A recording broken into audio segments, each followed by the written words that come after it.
방송을 사랑해 주시는 동포 여러분, 안녕하셨습니까? 보고 싶은 얼굴, 그리운 목소리, 이소연입니다. 행복과 불행 사이를 끊임없이 오고 가는 게 우리네 삶이 아닐까 싶습니다. 어떤 때는 행복했다가 또 어떤 때는 불행하기도 하고요. 하루에도 사실 수십 번 행복과 불행 사이를 왔다 갔다 합니다.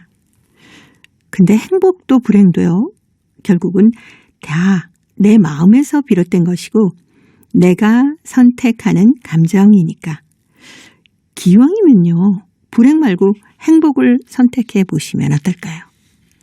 그게 뭐 쉬운 일은 아닙니다. 그러면 한번 이렇게 해보세요. 행복할 때는 행복을 마음껏 즐기고 불행하다고 희망을 버리지는 말자. 불행이 지나고 나면은 곧 다시 행복으로 가는 길이 나올 것이다. 이렇게 생각하면 어떠실까요? 오늘 첫 곡 커피 소년입니다. 행복해. 동포 여러분의 편지 사연으로 함께하는 시간 행복우체통입니다.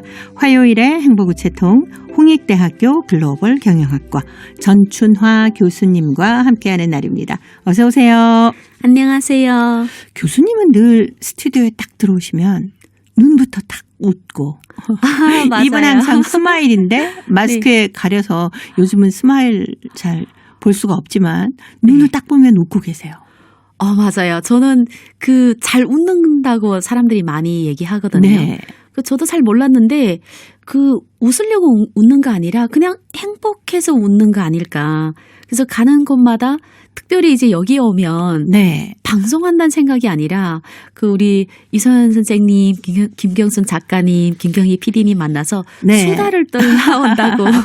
저희 여자들이 보통 이제 수다 떠는 거가 스트레스 확 푸는 거잖아요. 그렇죠. 근데 저희는 이제 동포의 여러 가지 삶에 관련해서 이야기하면서 또 수다까지 떠니까 전 그 생각하면 그냥 이제 콧노래를 부르고 네, KBS에서 이렇게 딱 들어올 때부터 네. 흥얼흥얼하고 오는 것 같습니다. 너무 좋아요. 네, 그래서 걷는 모습도 막 춤추고 오는지 아는지는 모르겠는데 기쁩니다. 그래서 항상 네. 들어오면 마스크 끼는 자체가 사실 불편하긴 하는데 그렇죠. 예, 많이 웃는 것 같아요. 네.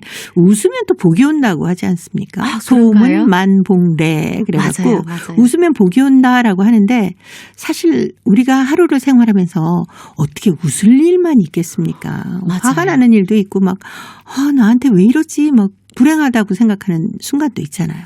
당연히 있죠. 네. 그런 일들이 많긴 하는데 아마 저희들 이제 직업에 들어갈 때는 집에서 막 청소하면서 웃으면서 청소하는 것보다 청소비 여기 왜 이것도 묻었지 이럴 때가 많잖아요. 근데 네. 밖에 나와서 아니면 또 이제 강의를 하게 된다면 특별히 저는 이제 학생들 대상으로 하는 일이기 때문에 내 기분을 그냥 안 좋은 기분 그대로 들어가게 네. 되면 학생들도 모르고 그냥 이상하게 그냥 강의 자체가 들리는 거 아니라 선생님 표정, 짜증내는 맞아요. 기분 네네. 그것 때문에 많은 영향을 받거든요. 그래서 그런지 항상 그냥 어디 갈 때마다 많이 웃어요. 네. 저도 마찬가지예요. 상대방이 막 짜증내거나 이렇게 기분 나쁘거나 우울해 있으면 나도 영향을 받게 되더라고요. 모르는 당연히. 사람도 영향을 받게 됩니다. 그러니까요. 네. 그 기분이 좀 안 좋은 듯한 얼굴로 들어오면 왜 그럴까? 네. 라는 생각이 들면서 나도 비슷한 기분에 빠질 때가 있거든요. 그렇죠. 네. 완전 모르는 사람 막 저기 울고 있으면 막 같이 아픈 거죠. 왜 울고 있지? 그렇죠. 근데 생각해 보니까 우리 아이들 보면 웃음 많이 웃잖아요. 그렇죠. 애기들. 애들이 제일 잘 웃어요. 생각해 보니 그 친구들 제일 잘 네네. 웃어요. 그래 걔네 보면 웃음이 나오는 겁니다. 그렇죠. 그거와 비슷하게 웃음이나 행복 바이러스도 막 주변의 사람들에게 바로바로 던져지는 거기 때문에 내가 먼저 행복한 모습으로 주변을 봐야 주변이 모두 행복해지니까 우리 이왕이면 좀 많이 웃으면서 살았으면 좋겠어요. 맞아요. 이게 뭐 크게 노력하는 것도 아니고 그냥 웃어주면 되거든요. 네. 웃다 보면 뇌도 그렇다더라고요. 이제 자주 웃으면 뇌가 스스로 자기가 행복하다고 생각해서 네. 엔돌핀을 많이 이렇게 활성하기 때문에 건강에도 좋고 해서 전문 웃음 교실이 있잖아요. 네, 웃음 치료도 있어요. 네, 맞아요. 제가 생각해보니까 그렇네요. 네. 그리고 거울을 보면서 막 억지로라도 막 하하하 하고 웃으면 그게 몸에서 느껴지는 행복 지수도 아주 보이지 않지만 많이 올라간다고 그래요. 네, 맞습니다. 네. 저희 대학생 취업 교육에서 전문 이제 미소 짓는 그 훈련이 있습니다. 네. 생각해보니 그 미소 자체가 상대방에게 좋은 느낌을 주기 때문에 그러지 않을까. 네, 오늘은 이 편지 사연이 있기 전에부터 네. 벌써 웃음이 만발이 나서 기쁩니다. 네, 동포 여러분께서도 오늘은 행복 우체통이니까 더욱더 좀 알콩달콩 행복이 좀 많이 넘쳤으면 하는 바람으로 열어보도록 하겠습니다. 첫 번째 사연이 중국 길림성 길림시 이광식 씨가 보내오셨습니다. 아롱진 내 사랑 내 인생이란 시를 한 편 보내오셨어요.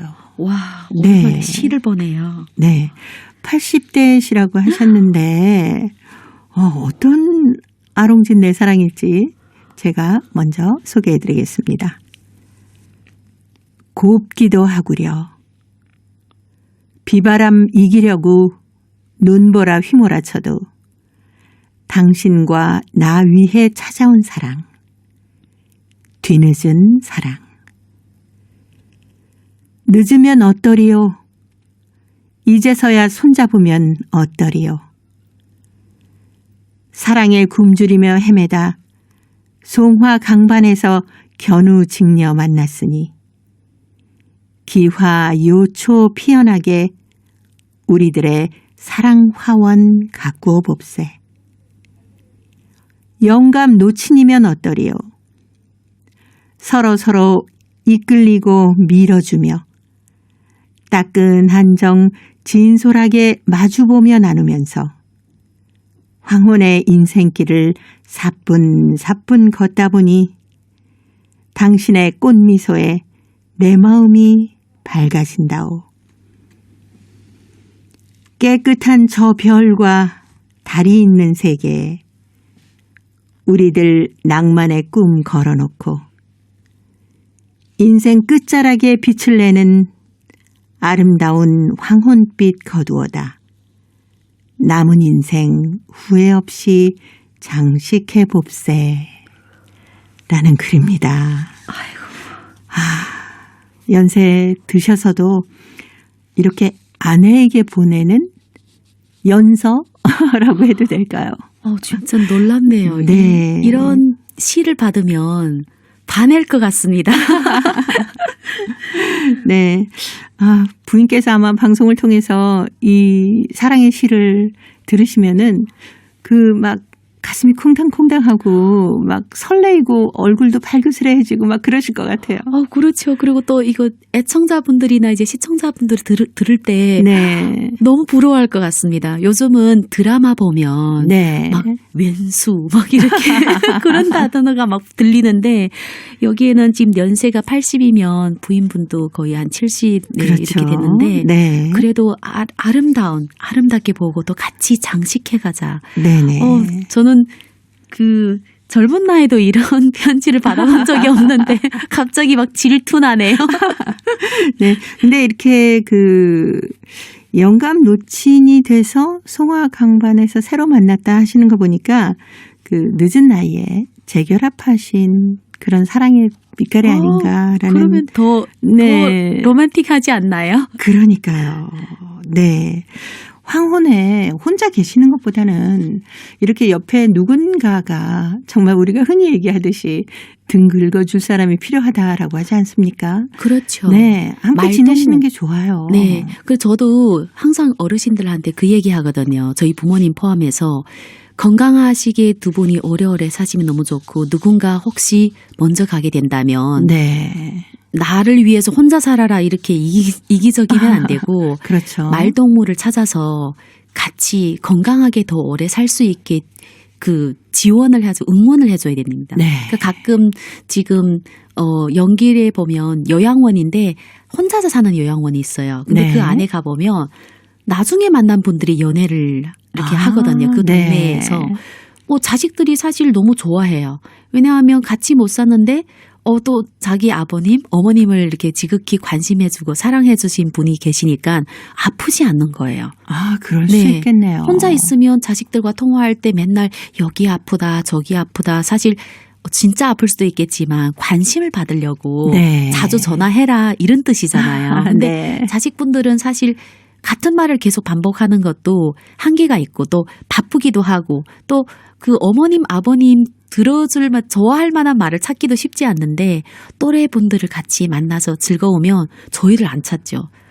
저는 어머님, 아버님 지금 건강하시고 어머님 네. 노래 교실 가거든요. 아, 네. 너무너무 궁금해요. 막 너무 알록달록한 치마를 입고 춤추는데 이전에 집에 계실 때는 우리랑 말 많이 하려고 하는데 오전에는 시간이 없대요. 아. 그래서 예약하고 네. 통화를 해야 됩니다. 근데 너무 기뻐하시더라고요. 자기 또래 네. 친구들이 있어서. 그래서 진짜 지금 이 편지를 보면서도 정말 멋지게 사시는 분이라고 생각합니다. 저도 따라 배워야 되겠습니다. 시를 좀 배워야 되겠네요. 네. 이렇게 그 자신이 가지고 있는 가슴 속에 담은 얘기를 뭐 구구절절히 편지로 쓰는 것도 좋겠습니다만은 좀 짤막짤막한 시로 표현을 해서 슬그머니 전해주면 이렇게 읽어보는 분의 마음이 어떨까 싶기도 하고요. 여기저기 자랑을 하고 싶어 할 것 같은데 그러니까. 요즘 솔직히 네. 시를 잘 쓰는 사람도 많지 않지만 이 연세에 뭐 영감 놓치면 어떠하오 이러면서 이렇게 같이 낭만을 만들어가자는 이런 생각을 가진 어르신들도 많지 않아요. 그렇습니다. 네. 아마 다시 청춘으로 돌아가는 듯한 그런 기분을 느끼실 것 같아요. 그러면 또 건강해지시는 거 아닙니까? 그렇죠. 그리고 실제 청춘분들이 이렇게 멋지게 살지 않습니다. 그냥 카톡으로 보내거나 유채 보내거나 전화 한 통으로 굉장히 무뚝뚝하는데 네. 더 로man틱하죠. 그렇죠. 그래서 그런 얘기 있잖아요. 내 나이가 어때서. 사랑하기 딱 좋은 나이. 네. 맞습니다. 네. 네. 자, 오늘 이광식 선생님이 아롱진 내 사랑 내 인생 글을 써서 보내주셨는데 아마 옆에서 함께 듣고 계실 것 같습니다. 이 노래도 아마 두 분이 연습해서 같이 불러보시면 참 좋을 것 같아서 제가 노래 한 곡 골라봤거든요. 남진과 장윤정이 함께 불러줍니다. 당신이 좋아.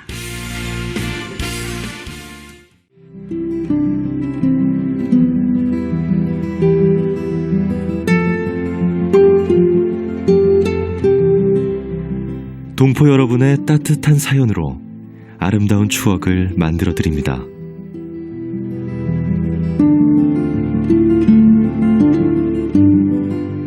보내실 곳은 대한민국 서울특별시 영등포구 여의공원로 13 KBS 한민족방송 보고 싶은 얼굴 그리운 목소리 담당자 앞이고요.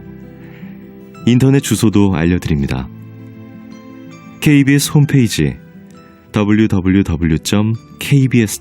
www.kbs.co.kr에 접속하신 다음 라디오, 한민족방송, 보고 싶은 얼굴 그리운 목소리를 순서대로 클릭하신 다음 청취자 참여 코너에 글을 남기시면 됩니다.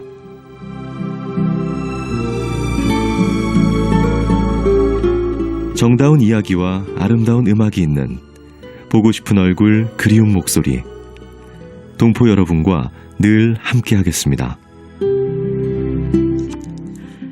화요일의 행복우체통 홍익대학교 글로벌 경영학과 전춘화 교수님과 함께하고 있습니다. 오늘 두 번째 사연은 중국 흑룡강성 목단강시 최금혜 학생이 보내왔습니다. 가장 아름다운 풍경인데요. 전춘화 교수님이 소개해드립니다. 이 세상은 아름답다. 아름다운 풍경도 많고 아름다운 마음에 깃든 풍경도 많다. 만약 마음으로 관찰하고 오감으로 느낀다면 이 세상 가장 아름다운 풍경은 늘 우리 눈앞에 있을 것이다. 가장 아름다운 풍경은 학교에 있다. 선생님이 판소 소리와 학생들이 랑랑한 글소리는 학교만이 연주할 수 있는 교향곡이다.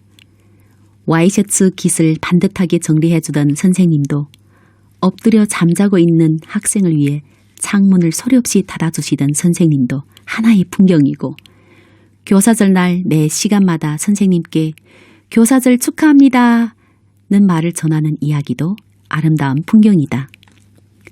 한 폭 한 폭의 그림 같은 풍경은 교정이 정겨운 멜로디이다.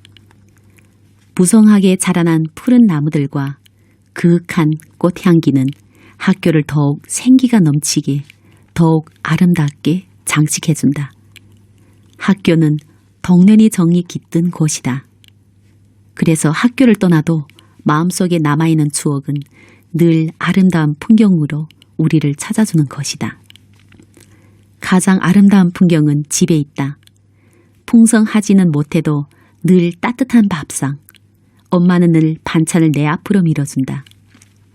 감기 걸리면 식구들에게 전염될까봐 다른 컵을 준비하는 엄마. 그런 엄마에게 밤중에 살며시 이불깃을 여며주시는 아빠. 생일이면 누구나 정성껏 선물을 마련한다. 기쁜 일이 있으면 같이 웃고 슬픈 일이 있으면 같이 고민하는 집. 한 토막 한 토막이 추억은 어딜 가도 마음속에 저장되어 있는 마음이 나래쳐가는 풍경이다. 가장 아름다운 풍경은 길가에 있다. 무더운 여름에도 추운 겨울에도 도시 교통 안전을 위해 길 중간에 자리 잡은 교통경찰. 그 우뚝 솟은 기념비 때문에 거리는 늘 안전하다. 오렌지색 재킷을 입고 늘 길가에서 소송이는 청소공들. 종이 쪼박이 널릴새라 깔끔하게 청소한다. 그들이 노력이 있어 도시는 깨끗하게 아름답다. 길손에게 열심히 길을 가리켜주는 장면. 자각적으로 줄을 서서 부스에 오르는 장면. 모두가 하나의 풍경선이 되어 마음을 즐겁게 한다. 그래서 어딜 가나 집처럼 느껴지는 따뜻한 풍경이다. 아름다운 풍경은 곳곳에 있다. 청망한 발걸음을 멈추고 평온하고 정이 깃든 마음으로 이 세상을 사랑하는 마음을 가지고 이 세상을 알심들여 느껴간다면 가장 아름다운 풍경은 늘 당신을 행복 속에서 살게 할 것이다. 네. 흥룡강성 목단강시 최금혜 학생이 보내온 가장 아름다운 풍경이었는데 이런 모습들을 하나하나 그려보니까 마음속에서 그 행복이란 단어, 어떤 따뜻함, 포근함 이런 게 모락모락 피어나는 것 같아요. 한 폭이 그림을 한 폭 아니라 학교의 그 행복, 학교의 모습, 가정의 모습, 그다음 길가. 네. 우리가 그냥 평소에 자기 길만 가더라고 옆에 잘 보지도 않잖아요. 근데 그거를 정말 생동감 있게 네. 읽는 내내 제가 그림 보는 것 같습니다. 그러니까요. 어떻게 학생이 이런 글을 쓸 수가 있을까요? 네, 그만큼 아마 주변의 것들에 관심을 참 많이 가지고 있는 학생 같아요. 그리고 보통 10대면 자기 매일마다 반복되는 학업에 집에서 반복되는 말을 듣다 보면 행복보다는 막 그런 데 관심 안 가질 수도 있는데 그쵸. 행복이 넘치는 아이인 것 같아요. 네. 네. 그리고 모든 것을 좀 긍정적인 시선으로 바라보고 있구나 하는 것을 그래서 느낄 수가 있어서 우리 최금의 학생 지금 고중 1학년이라고 했거든요. 그렇죠. 보통 고등학교 2학년이면 학부모도 아이들이 그 표정 때문에 굉장히 조심스럽게 네. 하는 나이잖아요. 근데 이 친구는 아마 가정에서도 행복한 분위기가 있고 학교에서도 선생님들이 행복한 분위기가 있기 때문에 궁금합니다. 네. 저는 그래서 최금의 학생의 글을 우리 교수님께서 쭉 읽어주시는 동안 정말 아름다운 풍경이 또 뭐가 있을까라고 몇 가지 생각을 해봤는데 이광식 선생님께서 그 노 부부의 아름다운 모습을 써주셨잖아요. 그래서 맞습니다. 연세 드신 분들이 이렇게 겨울에 눈길에 좀 길이 미끄럽지 않습니까? 그럼 서로 이렇게 손을 꼭 잡고 조심조심 걸어가시는 모습도 참 행복한 모습이고요. 그리고 놀이터에서 그 아이들이 눈사람도 막 만들면서 까르르하고 막 웃음이 터지지 않습니까? 그런 모습도 참 아름다운 모습이고 그리고 생각해보니까 우리 주변에 아름다운 모습들이 정말 많구나 하는 것을 느낄 수 있었어요. 네. 마음이 행복하고 아름답다고 생각하면 네. 그냥 TV에 앉아서 보는 모습도 아름답고 그렇죠. 행복하고 네. 자는 모습도 사실 굉장히 행복해 보이거든요. 네. 오늘 이제 귀가길에 행복을 한 마음으로 다 이제 지켜보다 보면 길을 이제 막 차 운전하다 보면 서로 막 뺐잖아요. 그런 그쵸. 것도 행복하게 보일 수가 있어요. 왜 무슨 심정으로 저렇게 집에 가서 고백하려고 하는가? 네, 그러다 보면은 저절로 차선도 좀 양보해주게 되고. 그렇죠. 내가 네. 좋은 일을 하나 급한 일이 양보했었네. 있나 보다. 맞습니다. 그럼 그냥 끼어들게 해도 제 앞에 넣어주면 되거든요. 그렇죠. 막 근데 그거를 넣어주지 않으려고 막 앞차를 막 꽁무니 박을 듯이 따라가는 그런 차들도 있지 않습니까? 맞습니다. 그래서 이거를 안 좋은 것도 좋게 생각할 수도 있고 그래서 어떻게 대하는가에 따라서 사람이 자기 심정이 달라지지 않을까요? 저는 이제 목단강 이 도시를 네. 연변대학 다닐 때 저는 개서시에 살아서 아. 항상 그때는 이렇게 직통 기차가 없었습니다. 네. 그래서 그 목단강에 가서 기차를 바꿔 타거든요. 네. 이제 갑자기 이렇게 읽어주니까 다음에 갈 때 목단강이 행복할 것 같아요. 네. 목단강에 살고 계시는 많은 분들을 비롯해서 오늘 방송을 들으시는 우리 동포 애청자분들이 생각을 조금만 바꾸면 맞습니다. 행복하게 바라보실 수 있거든요. 네. 네. 뭐, 시장에 가서 물건을 살 때도 그 싱싱한 뭐 야채나 이런 것들을 소비자에게 권해주는 그 물건 파시는 상인분들의 웃음진 얼굴만 봐도 저녁 식탁이 풍요로운 거 아니겠습니까? 그렇죠. 그리고 또 본인이 어떻게 보면 웃음 주머니가 될 수가 있거든요. 맞아요. 그분이 하루 종일 이제 판매하면서 막 피곤했는데 막 웃으면서 조금 유머스럽게 얘기하면 그분도 살짝 웃고 그분이 또 웃음을 다음 사람한테 또 넘겨주고 엄청 큰일을 하는 거네요. 본인이 행복해지면 네. 나만 행복한 거 아니라 내가 행복 바이러스가 되는 그런 느낌이네요. 네. 방송을 들으시는 우리 애청자 여러분, 지금 행복한 풍경이 뭐가 있을까? 서로 얘기해보기, 뭐, 이런 거 해봐도 정말 네, 행복해질 맞습니다. 것 같습니다. 백지영이 불러주는 오늘도 사랑해 들으면서 홍익대 글로벌 경영학과 전춘아 교수님과는 다음 주에 또 뵙도록 하겠습니다. 고맙습니다. 감사합니다. 행복하세요.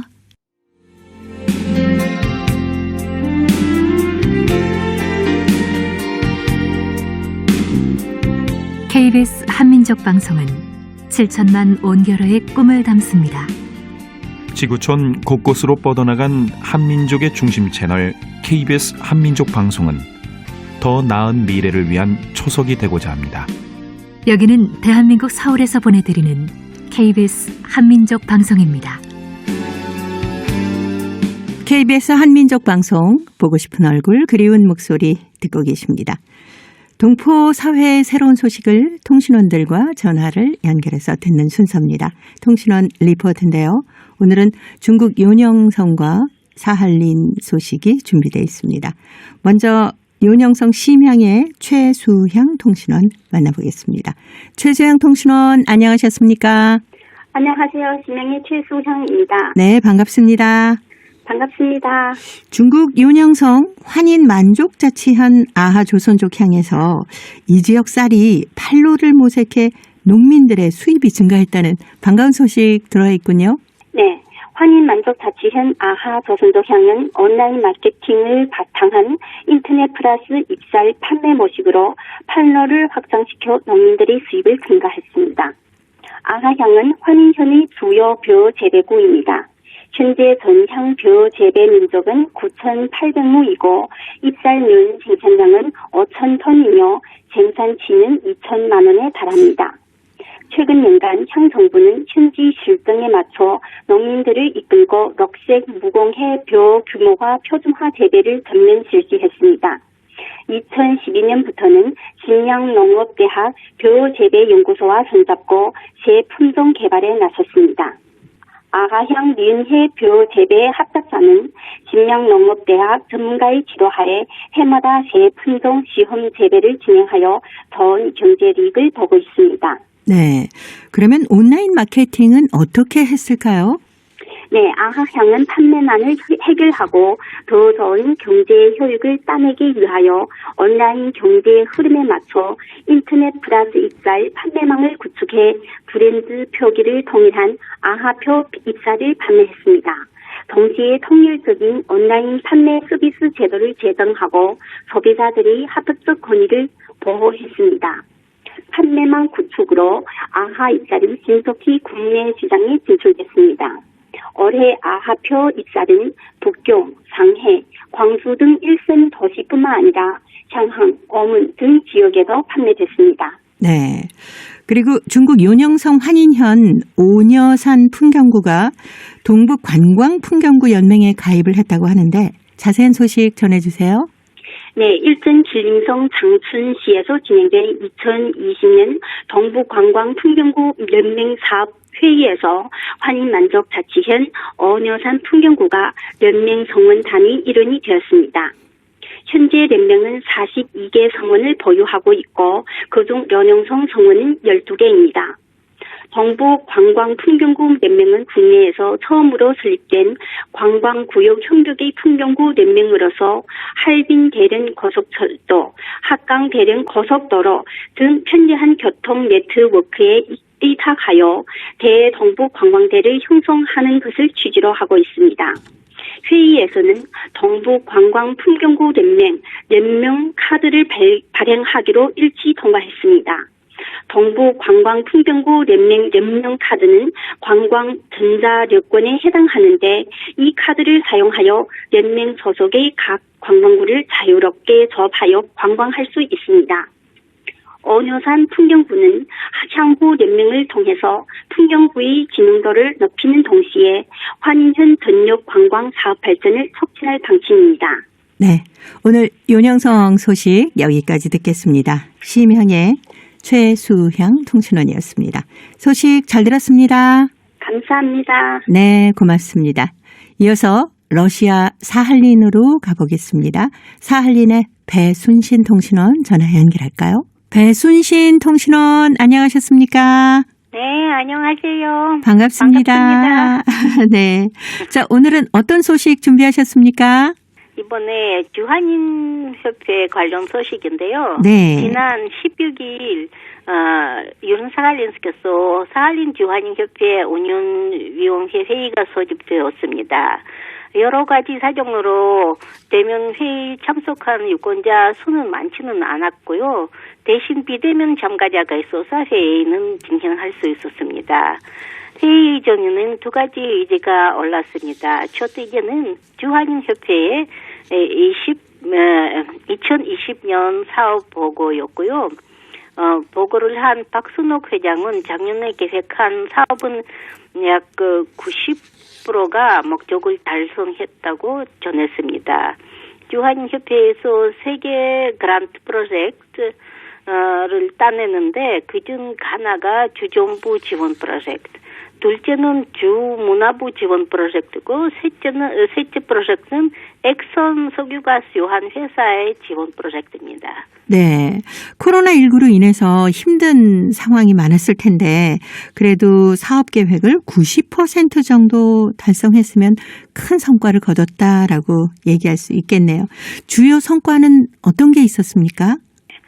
주한인협회는 전통적으로 해마다 크게 두 가지 행사를 개최합니다. 하나는 음력설 명절 행사고요. 또 하나는 광복절 기념 행사입니다. 당연히 이 두 가지 행사는 2020년에 개최할 수 있었습니다.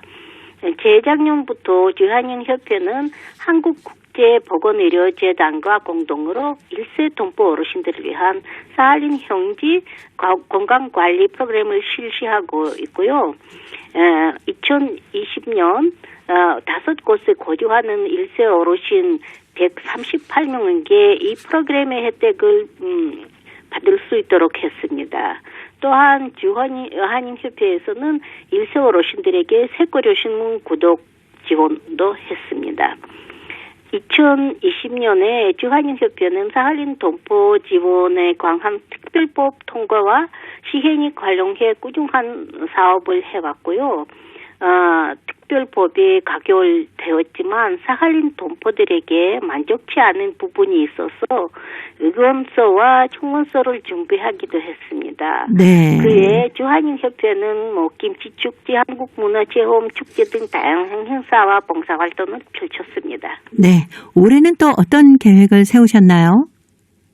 네, 2021년 주한인협회 사업계획은 주요 방향만 잡았을 뿐입니다. 아직 코로나19 확산 상황으로 어느 정도 활동할 수 있을지 정확치 않기 때문입니다. 물론 대한적십자사와 공동으로 사할린 동포 특별법 시행 관련 사업을 할 것이고요. 그리고 이와 관련 온라인 회의도 2월 말에 할 예정입니다. 1세대를 위한 건강관리 계획을 계속 할 계획이고요. 그리고 한국 문화 보급 관련 사업도 지속할 예정입니다. 올해는 코로나19로 인해 어르신들을 위한 음력설 잔치를 하지 않기로 했는데 주한인협회 측에서 어르신들을 축하할 다른 방법을 찾는 중입니다. 네네. 오늘 소식 잘 들었습니다. 네, 감사합니다. 네, 고맙습니다. 러시아 사할린의 배순신 통신원이었습니다. 코로나19의 어려운 상황 속에서도 그 유즈노 사할린스크시 사할린주 한인협회 운영위원회 회의가 비대면으로 열렸었네요. 한인협회는 한국국제보건의료재단하고 공동으로 1세 동포 어르신들을 위한 사할린 현지 건강관리 프로그램을 실시했고 또 새 고려신문 구독 지원도 아끼지 않았다라고 얘기해 주셨습니다.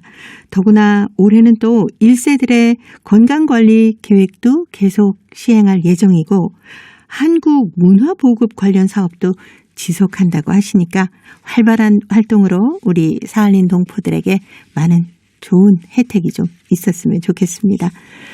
자, 이제 퀴즈를 통해 대한민국의 역사와 문화까지 배울 수 있는 퀴즈 한마당 이어드립니다.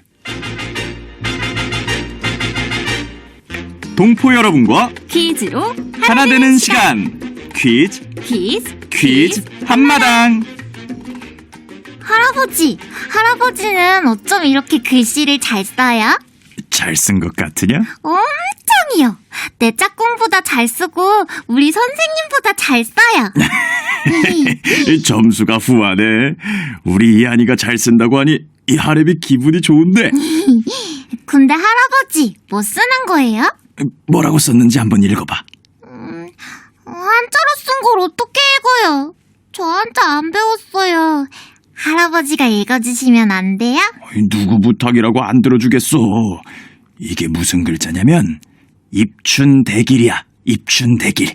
입춘대길이요? 무슨 말이 이렇게 어려워요? 봄이 되니 크게 길한다 이런 뜻이란다. 아직 추운데 뭐가 길하다는 거예요? 아직 춥지만 봄이 오고 있단다. 그리고 봄이 되면 좋은 일이 많이 생긴다 이런 뜻이야. 아, 좋은 뜻이네요. 그렇지.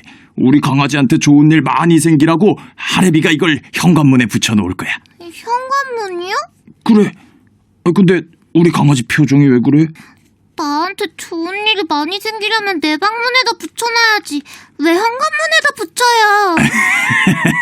그래서 삐진 거로구나. 현관문에 붙여놓으면 우리 강아지뿐만 아니라 우리 식구 모두한테 좋은 일이 있으니까. 아, 그렇구나.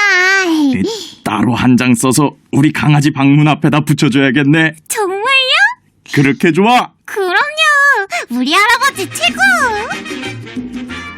결국 할아버지가 손녀를 위해서 이것을 써주는군요. 그러게요. 2월 3일이 절기상으로 입춘인데요. 입춘은 봄의 시작을 알리는 절기이자 새해를 상징하는 절기입니다. 우리 조상들은 이날이면 여러 가지 민속 행사를 행했는데요. 그중 하나가 이것을 써서 붙이는 일입니다. 이것을 입춘첩, 춘첩자라고도 하죠. 입춘이 되면 각 가정에서는 대문 기둥이나 대들보, 천장 같은 곳에다가 새로운 한 해의 행운과 건강을 기원하면서 봄을 축하하는 글귀를 붙입니다. 네, 옛날 대궐에서는 설날에 내전 기둥과 난간에다가 문신들이 지은 시 중에서 좋은 것을 뽑아서 붙였는데 이것을 춘첩자라고 불렀습니다. 또한 사대부 집에서는 흔히 이것을 새로 지어 붙이거나 옛날 사람들의 아름다운 글귀를 따다가 쓰기도 했다고 합니다. 자, 여기서 문제 나갑니다. 2월 3일은 24절기 중에서 첫 번째 절기인 입춘입니다. 봄의 시작을 알리는 입춘에는 새해의 복을 기원하는 마음을 담아 각 집마다 대문이나 기둥에다 이것을 써서 붙여놓는데요. 이것은 무엇일까요? 자, 보기 드립니다. 1번 안방, 2번 입춘방, 3번 사랑방. 정답을 보내주신 분 가운데 일주일에 한 분 추첨해서 소정의 상금이나 상품을 보내드립니다. 퀴즈 한마당. 지금까지 성우 최현식, 김희안이었습니다. 네, 예전이면은 입춘 때 이것을 써서 붙이는 집들이 참 많았었습니다. 근데 요즘에는 거의 찾아볼 수가 없어서 조금 섭섭하기도 하네요. 그래서 가끔씩 이것을 써서 붙여놓은 집을 보면은 반갑고 좋더라고요. 우리가 흔히 알고 있는 대표적인 문구. 입춘 대길 건양 다경. 봄이 시작되니까 크게 길하고 경사스러운 일이 많이 생기기를 기원한다. 이런 뜻인데요. 요즘에는 이것을 써서 대문에다 붙이는 대신에 입춘이 되면은 가까운 사람들에게 또는 지인들에게 이것이나 입춘 인사말을 써서 문자나 톡으로 보내기도 합니다. 이렇게 써서 보내는 것도 좋겠지만은 먹을 좀 갈아서 직접 써서 대문에 붙여보시면 어떨까요? 동포 여러분께서는 어떻게 하고 계신지 궁금합니다. 이것에 얽힌 추억이 있으면 행복우체통으로 보내주시기 바랍니다. 정답은 찾으셨죠? KBS 홈페이지에 접속하신 다음에 라디오 한민족 방송 보고 싶은 얼굴 그리운 목소리를 순서대로 누르시면은 청취자 참여란이 있습니다. 여기에 정답도 적어주시고 그리고 행복우체통의 사연도 많이 남겨주시기 바랍니다.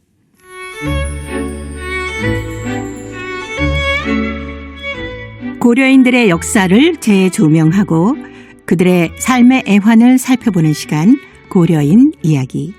사단법인 고려인 마을 역사유물전시관의 김병학 관장님 전화 연결해서 만나 뵙도록 하겠습니다. 관장님 안녕하셨습니까? 예, 안녕하십니까? 네, 잘 지내고 계시죠? 예, 잘 지내고 있습니다. 네. 예. 저희가 이 고려극장의 설립자 중 한 사람인 극작가 그리고 연출가인 김혜운에 대해서 살펴보고 있는데요. 김혜운이 그 첫 희곡 불을 쓴 이후에 또 어떤 작품을 남겼습니까? 예, 김혜운 작가는 신안촌구락부에서 활동하던 극작가 태장춘과 함께 공동으로 불이라는 희곡 작품을 썼지요. 네. 그것이 10월 혁명을 형상화하는 그런 희곡이었고요. 그 뒤로도 아마 작품은 계속 썼을 것 같은데 아직까지 알려진 바는 없습니다. 이제 대신에 신안촌구락부에서 김혜운과 태장춘이 희곡 불을 쓴 이후에 김홍식이라는 사람이 쓰라린 집체, 또 다른 작가는 쇠파리, 또 그 외에도 신안촌구락부에서 그 연극에 올린 무대에 올린 제목이 혈투라는 것도 있고 여러 가지 있는 것 보면 네. 다양한 작품을 창작했고 또 그것을 무대에 올렸던 것 같습니다. 그런데 정확한 이제 저자와 그런 이름들이 이렇게 남아있지는 않아서 모르겠고 대신에 김혜운은 그때 쓰고 1935년에 이제 자신의 대표작이라고 할 수 있는 동북선을 쓰게 되죠. 네네. 당시 김혜운이 속해 있던 신안촌구락부 연회부에서 다양한 연극을 무대에 올렸다면서요? 네, 그렇습니다. 사실은 신안촌구락부가 고려극장의 전신이라고 할 수 있죠. 네. 사실상 당시의 고려인들을 대표하는 무대에 그 어떤 예술가들이 모여서 작품 활동을 했던 곳이고 또 실질적으로 그렇게 인정을 받았고요.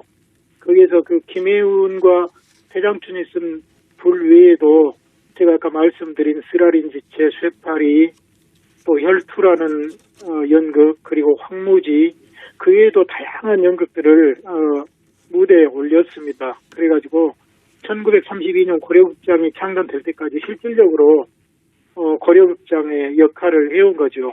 네. 그럼 당시 연해주에서는 조선어로 된 연극이나 영화를 꽤 많이 만들었었겠네요. 이게 연극과 영화가 구분되는데요. 네. 연극이라고 하면은 사실상 1920년대 초반부터 그리고 신안촌구락부가 1923년에 설립됐으니까 그때 신안촌구락부를 중심으로 또 조선중학생연예부 또 각종 직장에 이렇게 연예부가 만들어져서 다양한 이런 그 수준도 다양한 이런 여러 가지 연극들이 많이 나와서 굉장히 연극은 많이 상연이 됐습니다. 네. 사실 1928년에는 제1회 제3위 조선예술인 그 경정대회가 열려가지고 그때 스탈린그락 그 신안촌그락부도 참여했지만은 소비에트 당학교 연예부, 스탈린그락부 또 노동학원 연예부 여러 단체에서 참가해가지고 각각 다양한 연극들을 이렇게 경연을 했거든요. 네. 그런 거 보면 굉장히 많은 연극들이 무대에 올려지고 또 널리 알려졌는데 영화는 네네. 1927년에 국제노동구제위원회에서 그러니까 우리 고려인 단체는 아니죠. 소련의 어떤 단체인데 그곳에서 주도를 해가지고 최초로 조선 영화 도적을 만듭니다. 네. 영화 촬영은 1926년에 됐는데 27년에 이제 비로소 그 완성된 것을 이렇게 무대에 올려서 많은 이 고려인들이 그 공연을 보게 됐지요. 그때 신안촌구락부 연예부 소속인 그 최봉도 배우가 주인공 애순역을 맡았습니다. 그래서 최봉도 배우는 고려극장에서도 유능한 배우지만은 우리 고려인 중에서 최초의 그 영화 배우였다고 할 수 있겠습니다. 네. 그럼 혹시 이런 영화들이 좀 자료가 많이 남아 있습니까? 영화 내용에 대해서는 줄거리는 조금 전하고 있는데 그 당시에 그 영상이나 이런 건 그 남아있지 않습니다. 그리고 당시 신문에 보면은 몇 날 몇 시에 어디에서 무슨 연극 그 영화 도적이 네. 공연이 된다. 또 그리고 연극을 이 영화를 보고 그 영화 감상평을 예제 신문에 남긴 경우도 있고 이런 경우는 있습니다만은 아쉬운 게 그 영상은 남아있지 않지요. 네. 그럼 이런 활동들이 토대가 돼서 원동 고려인 극장이 만들어진 건가요? 그렇죠. 사실은 이 모든 활동들이 다 어우러져 가지고 만들어졌는데 당시에 이 고려인 그 청년 학생들 그리고 청년 노동자들에게는 뭐라 할까요? 소련 소비에트 혁명이 성공하고 나서 새로운 사회가 도래했다는 어떤 그 이상 사회에 대한 어떤 자부심이나 열망, 기대감이 있었기 때문에 네. 어떻게 용광로처럼 어떤 창작 의욕이 이렇게 끓고 있었습니다. 그래서 이 청년들이 정말 열심히 노력을 해가지고 그 청년들의 헌신과 희생으로 이 고려극장이 만들어졌죠. 또 그 외에 여기에 더한다면은 이 원동 극장 관리국의 어떤 극장 정책 그리고 우리 고려인 사회 지도자들의 어떤 의지와 열망 이런 것들이 다 어우러져 가지고 그때 이것이 모여서 1932년에 극장으로 탄생이 됐다고 봐야죠. 네네. 설립되기까지 어려움도 꽤 많았겠네요. 아, 그렇지요. 사실은 이게 설립되자면 단순히 의지만 갖고 되는 게 아니죠. 네. 또 이렇게 되기 위해서는 원동 극장 관리국의 어떤 조직과 또는 경제력 왜 그러냐면 전문적인 극장으로 거듭나려면 각 배우들을 모집해서 그 배우들의 어떤 생계도 책임을 져야 되고 네. 또 순회 공연이나 여러 가지 이런 그 어떤 행정적인 이런 문제도 처리를 해야 되기 때문에 이건 간단한 일이 아니었죠. 그래서 사실은 이렇게 만들기 위해서는 굉장한 이런 어려움과 난관을 뚫고 이렇게 극장이 만들어졌습니다. 네. 어디에 처음 설립이 됐습니까? 그것은 블라디보스톡, 이 고려인이 헬삼이라고 부르죠. 네. 이 신안촌이라고 고려인들이 이렇게 집거리 사는 지역이 있는데 거기에 신안촌구락부라는 데가 있습니다. 그걸 이제 다른 이름으로는 스탈린구락부라고도 불렀는데 네. 그 회관만이 유일하게 군중들이 모일 수 있는 이렇게 큰 공간이 있었습니다. 그렇기 때문에 그것은 이 고려인들이 전체 모여서 어떤 대회나 회의를 하는 공간이기도 하고 이 고려극장이 만들어져서 극장에 본거지를 두고 연극을 이렇게 하는 그 극장의 장소도 거기였고 그래서 신안촌구락부가 거기에 설립이 됐던 거죠. 네네.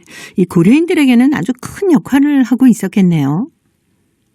그렇죠. 사실은 처음 만들어졌을 때 고려인들은 이렇게 큰 역할을 하리라고 기대를 하지는 않았을 것 같아요. 왜 그러냐면 당시에는 당시 1920, 30년대에는 그 연해주에 우리 고려인들에게 고도의 그 문화 자치 또 모국어에 대한 어떤 폭넓은 뭐랄까요 자치가 허용도가 있었기 때문에 대학도 설립되고 신문사도 설립되고 각종 모국어 학교도 많고 이런 것들이 굉장히 용광로처럼 어떤 민족 문화가 들끓고 꽃 피어오르고 있던 시기라 네. 극장 설립된 만큼은 특별하게 이렇게 보이지 않았을지도 모릅니다. 그렇지만은 이 극장이 차츰 이제 고려인들에게 그 뛰어난 연기를 보이면서 고려인들의 마음을 사로잡고 또 강제이주 돼가지고는 다른 모국어 기관들이 문을 닫아버리고 이 극장이 신문사와 유일하게 남아서 고려의 문화를 견인했기 때문에 굉장히 이 극장의 역할이 더 커졌다고 볼 수 있죠.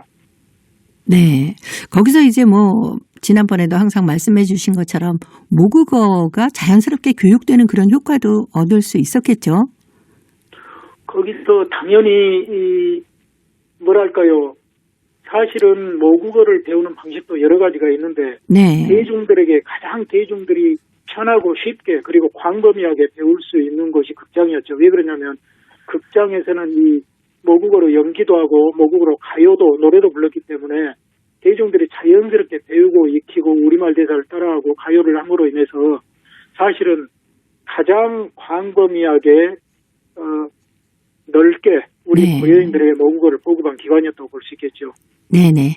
자, 오늘 고려인 이야기 원동 고려인 극장이 설립된 배경 그리고 설립 과정의 여러 가지 얘기를 나눠봤습니다. 오늘도 사단법인 고려인 마을 역사유물전시관의 김병학 관장님 함께했습니다. 다음 주에 뵙겠습니다. 네, 감사합니다. 네, 고맙습니다. 자, 오늘도 보고 싶은 얼굴 그리운 목소리 함께해 주신 동포 여러분 고맙습니다. 내일 이 시간 다시 뵙겠습니다. 안녕히 계십시오.